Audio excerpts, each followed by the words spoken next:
Bonjour à tous, bonjour mes amis, mes bien-aimés frères et sœurs. Un petit silence, j'étais en Afrique, je suis de retour. Je vais vous donner les nouvelles d'Afrique. Tristes nouvelles, en Côte d'Ivoire. J'étais en Afrique, je vous ai envoyé une vidéo, mais TikTok n'a pas voulu faire passer ça. Sûrement que c'est dû à la nouvelle carte que j'avais mise dans mon téléphone. Je ne sais pas. Mais ce matin, je vais vous donner une nouvelle importante. Aéroport de Côte d'Ivoire, d'Angers. Je suis allé en Afrique le 6 novembre 2024 avec Air France. Je suis bien arrivé. Je devais retourner le 28 novembre 2024.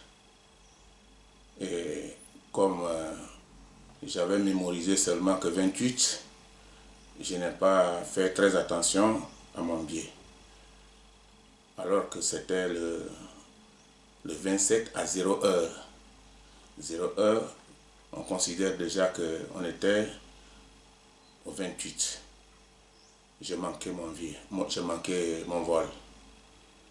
J'ai demandé à mon fils de m'envoyer un autre billet. Il m'a envoyé un billet sur Turquie. Je suis arrivé en retard, compte tenu des ponts qui sont maintenant en construction sur la route de l'aéroport. J'ai manqué encore mon vol. Ça, c'était le 19. C'était le 29. Pardonnez-moi, c'était maintenant le 29. Et le 30, c'était samedi. Je me suis dit, mais qu'est-ce qui ne va pas? J'ai perdu Air France. J'ai perdu encore un billet entier sur Turquie. Et il faut que je me rende à l'aéroport moi-même. Je me suis rendu à l'aéroport samedi matin.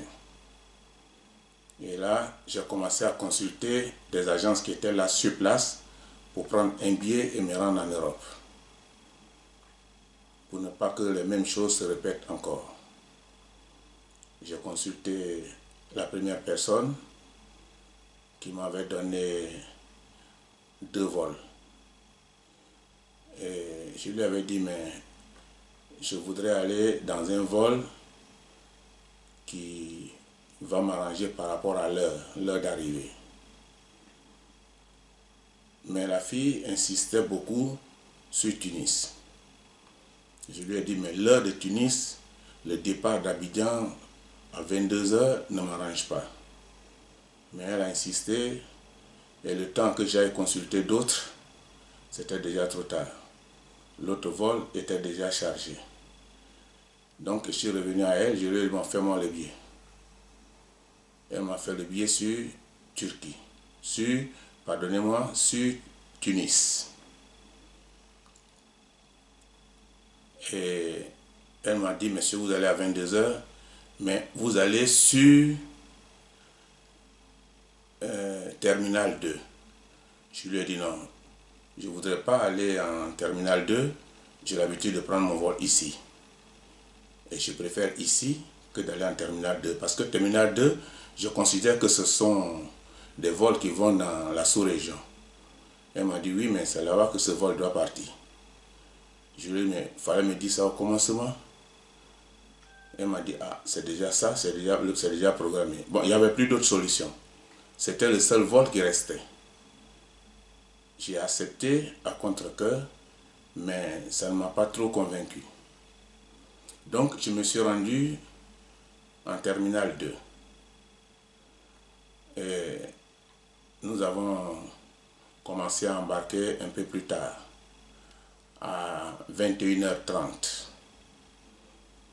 21h30, lorsque j'ai fait enregistrer mes bagages, le premier poste de contrôle, quand on rentre, le premier poste de contrôle, j'arrive là, J'étais la deuxième personne dans la file. Et quand j'ai fait passer mes bagages, mon sac, ma petite mallette qui monte avec moi dans l'avion, et un jeune homme qui a commencé à me fouiller, à me taquiner, à me toucher partout, sur mon corps. Et vous savez il fait chaud en Afrique actuellement. J'étais dans une chemise légère, mais il me touchait partout. J'étais avec un blanc, et le monsieur est étonné de voir que moi qui étais la deuxième personne, on laisse passer tout le monde, et on continue à me fouiller, Le monsieur s'est arrêté. Il s'est arrêté et tout le monde est parti. Il restait que ce monsieur-là. Et il est là. Et on lui dit, mais monsieur, nous avons fini avec vous, vous pouvez partir.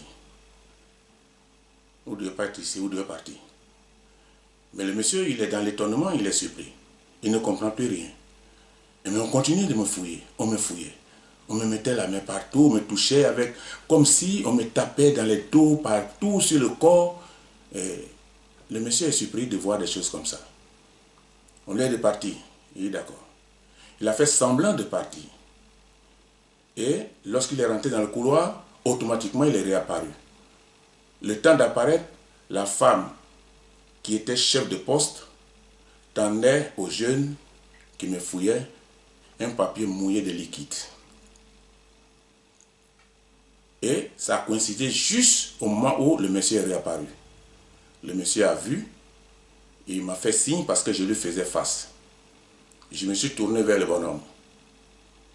Et je vois qu'il a un chiffon mouillé dans la main. Et il prend mes deux mains, il passe le chiffon dedans, le papier, il passe le papier dedans, et il tend ça à la dame, qui est chef de poste. Et la dame prend pour aller garder ça. Et le monsieur m'a dit, mais qu'est-ce que ça? Il dit, mais je ne sais pas. Et maintenant, comme le monsieur m'attendait, il dit, bouge pas. On m'a dit, bon, donc allez-y. Et nous sommes sortis de l'aéroport. Je ne sais pas qu'est-ce qu'ils ont fait de ça, qu'est-ce qu'ils voudraient faire, et ils ont laissé passer tout le monde, sauf moi. Et le monsieur, comme il insistait et il m'attendait, et il a découvert la dame en train de donner un papier mouillé aux jeunes qui me fouillaient dans le dos, et il m'a fait signe, je me suis tourné pour faire face au bonhomme. Et automatiquement, il prend mes deux mains, il passe le chiffon dedans. Il passe le papier et il tend ça à la dame. C'est en ce moment que le monsieur m'a dit, mais qu'est-ce que c'est que ça? Il dit, mais je ne sais pas. Alors, nous sommes partis de là. Donc, je voudrais signaler que, actuellement là, il y a quelque chose qui est en train de se produire en Côte d'Ivoire, à l'aéroport de Côte d'Ivoire. Ça s'est passé le 30 novembre. 30 novembre, entre 21h30 et 22h. C'était une équipe de 3 personnes. Il y a une jeune fille qui était au commencement avant de faire passer les bagages. Pendant qu'on me faisait tout ça, elle faisait face à l'entrée. Elle regardait là où les gens rentraient. Et la dame qui était là fixait le jeune qui me touchait un peu partout. Cette dame-là, elle est un peu en forme, elle n'est pas mince. Elle est un peu en forme, un peu potelée. Et c'est elle qui a tendu le produit au jeune homme. Et ils ont demandé au monsieur de partir. Heureusement que le monsieur n'est pas parti. Dès qu'il est parti, rapidement il est revenu. Parce qu'il n'est pas convaincu. Il a fait semblant de partir, il est réapparu. Le temps de réapparaître, la dame donnait un papier mouillé au jeune homme. Dans mon dos. Derrière moi. Et le monsieur m'a fait signe. Je me tourne vers le jeune homme. Je vois qu'il a un papier automatiquement. Il le fait passer dans mes paumes, dans mes mains, mes deux mains. Et il les retend, il les redonne à la dame. Et la dame prend pour aller déposer. Voici ce qui s'est produit le samedi 30 novembre 2024 à l'aéroport de Côte d'Ivoire, terminal 2. Il y a un danger actuellement. Il y a un danger actuellement. Si vous voyagez actuellement, qu'on vous envoie en terminal 2, restez en équipe. Que personne ne reste isolé. Il y a un problème qui est en train de se produire. Et ça, c'est dangereux. C'est dangereux avec le pays que nous avons, qui a un mauvais nom déjà, qu'on parle de fiole. Les gens sont en train de s'entretuer avec fiole et on prend des papiers mouillés qu'on passe dans la main de quelqu'un, d'un individu sans explication. Mais je n'ai pas voulu demander d'explication à cette dame ni au jeune homme. Parce qu'il fallait quitter le lieu, c'est tout. Puisqu'on avait obligé le monsieur à partir pour que je reste seul. On dit, monsieur, vous ne devez pas être là. Nous avons fini avec vous. Mais le monsieur n'est pas convaincu de ce qu'ils étaient en train de faire. Il a dit d'accord, il s'est en allé. Dès qu'il a traversé le couloir, il est revenu. Et en revenant, il a vu la dame qui tendait le chiffon mouillé au jeune homme. Il y a un problème qui est en train de se produire dans notre aéroport en Côte d'Ivoire. Je n'ai pas dit on dit. Je suis la victime, moi. Mais je ne sais pas à quoi va servir ce qu'ils ont fait. Je communique à tout le monde. Vous faites passer ce message pour que tous ceux qui seront en voyage en Côte d'Ivoire et qui passeront par Terminal 2 se rendent compte qu'il faut aller en équipe. En équipe.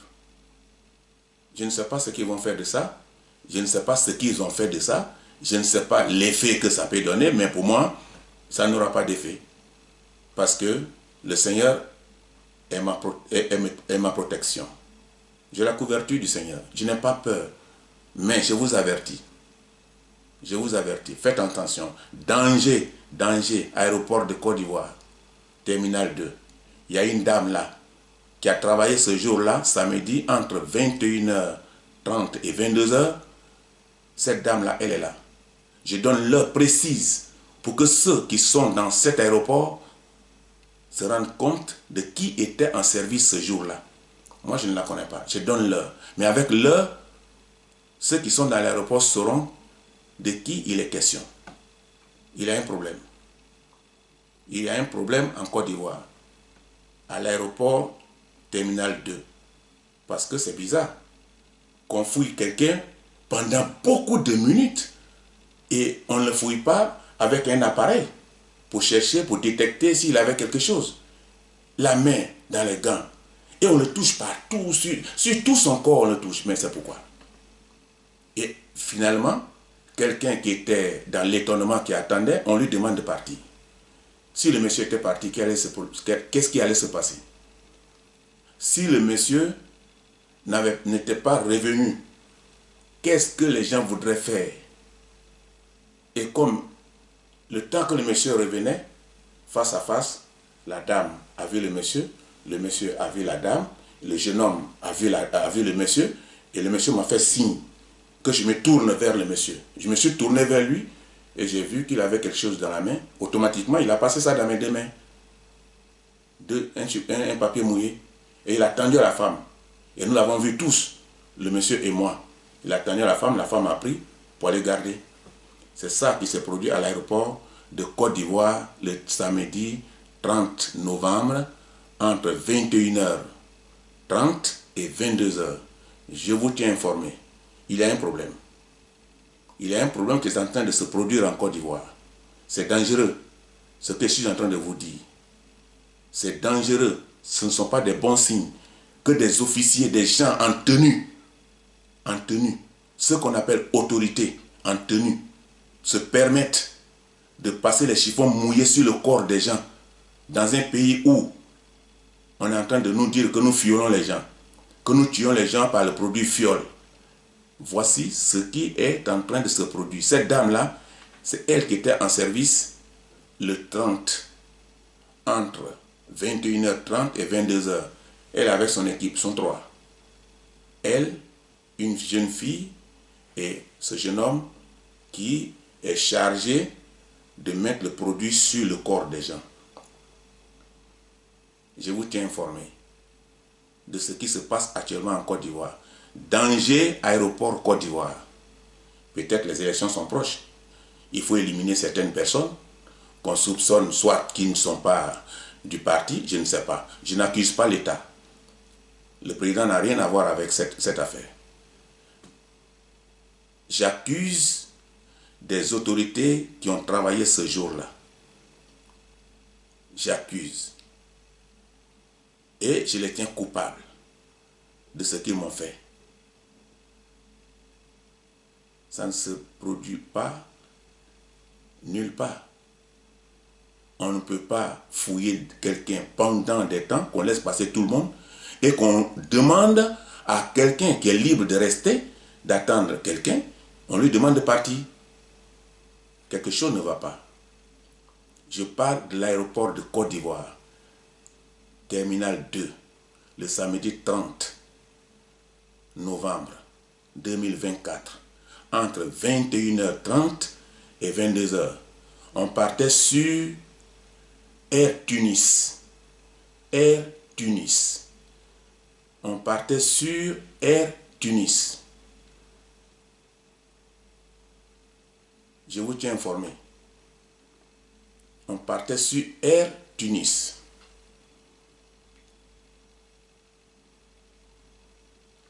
C'était les informations de l'Afrique que je voudrais vous donner. Ça, c'est une nouvelle de Côte d'Ivoire. Je viens d'arriver, nous sommes ensemble. Je vous informe. Informez à vos amis, à vos frères, de faire attention. Si on les envoie sur l'aéroport dans les heures tardives comme ça, ce qui a été dans notre cas, qui reste en équipe, 2 ou 3 personnes, qu'on n'abandonne personne derrière, parce qu'il y a un problème là. Il y a un problème qui est en train de se produire là. Des gens en tenue sont au travail, mais le mauvais travail. Il faut que ces nouvelles passent. Il faut que ça atteigne un bon nombre de personnes, afin qu'ils ne soient pas surpris de ce qui est en train de passer en Côte d'Ivoire. Aéroport Côte d'Ivoire, terminal 2, samedi 30 novembre, entre 21h30 et 22h. Cette dame-là, elle est un peu potilée comme ça, et c'est elle qui est chargée de mettre le produit liquide sur le corps des gens, en complicité avec une jeune fille et un jeune homme. Mais la jeune fille, elle ne m'a pas touché. Elle est derrière, seulement qu'elle est là, elle regarde vers l'entrée.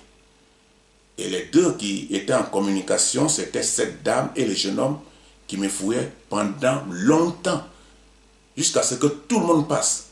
J'étais la deuxième personne, mais j'étais la dernière personne à sortir. Au fait, ils devaient utiliser un appareil, si j'avais la drogue, si j'avais quelque chose sur moi, mais ça n'a pas été le cas. J'ai été bloqué jusqu'à ce que tout le monde parte.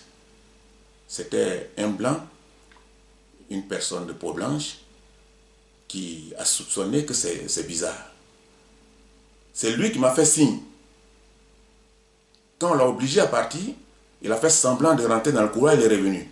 Et il a vu le geste, il m'a fait signe. Et je me suis tourné vers le jeune homme. Il avait un chiffon à main, un papier à main, qu'il a passé dans mes 2 pommes, et il a tendu à la dame. Quand il a donné à la femme a pris pour aller garder. Il m'a dit, vous pouvez partir. Je vous informe.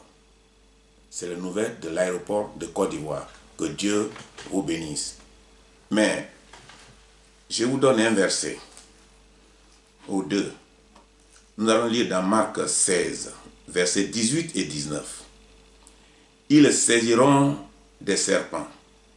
S'ils boivent quelques breuvages mortels, il ne leur fera point de mal. Ils imposeront les mains aux malades et les malades seront guéris.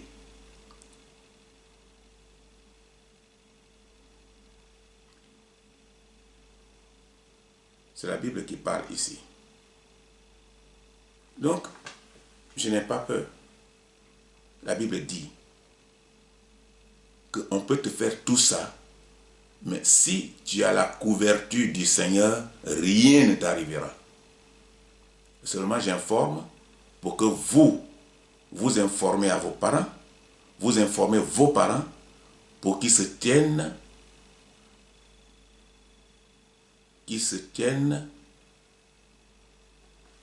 debout, avec précaution. et que cette nouvelle qui est en train de se produire en Côte d'Ivoire, à l'aéroport de Côte d'Ivoire, s'arrête. Il faut que ça s'arrête. Il faut qu'on en parle à beaucoup de personnes. Il faut que ça traverse beaucoup de murs pour que ça s'arrête. C'est dangereux. C'est dangereux. C'est des signes de l'assassinat. C'est les signes de l'assassinat. C'est une guerre froide. Tuer des gens dans le silence. Et puis, on n'en parle pas. On ne saura pas d'où tu es venu, qui est témoin, qu'est-ce qui s'est passé. Mais maintenant, vous êtes témoin. Parlez ça à vos parents. Avertissez vos parents, vos amis. Vous êtes témoin. Je vous donne une date précise, l'heure précise, l'heure précise. Une date précise, l'heure précise, la forme de cette femme, elle n'est pas grande de taille, elle est un peu potelée, elle n'est pas mince, et elle travaille en collaboration avec un jeune qui est chargé de mouiller le corps des gens avec un produit. Je ne sais pas ce que c'est que ce produit, qu'est-ce que ça peut donner comme effet. Je vous tiens informé. Côte d'Ivoire, aéroport d'Angers, terminal 2. Terminal 2. Si vous voyagez en terminal 2, voyagez en équipe. Que personne ne reste au premier poste de contrôle, que vous n'abandonnez personne seul, même si vous ne la connaissez pas. Restez en sa compagnie. Aidez-le ou aidez-la à se sauver de cette femme et de son jeune homme complice. Les voyageurs sont en danger en Côte d'Ivoire. Mais je crois que c'est aux Ivoiriens qui font ça. Je ne sais pas si c'est par rapport aux élections, parce que c'est bizarre de passer des chiffons mouillés sur le corps des gens et puis aller garder. À quoi ça va servir? Où est-ce que ça va? Quelle est sa destination? Faites attention. Aéroport de Côte d'Ivoire d'Angers, terminal 2. Il y a une dame là qui était en poste le 30 novembre 2024 entre 21h30 et 22h. C'est une équipe dangereuse. Une équipe dangereuse. Faites attention. Donnez la nouvelle à vos parents qui voyagent par terminal 2. Que Dieu vous bénisse.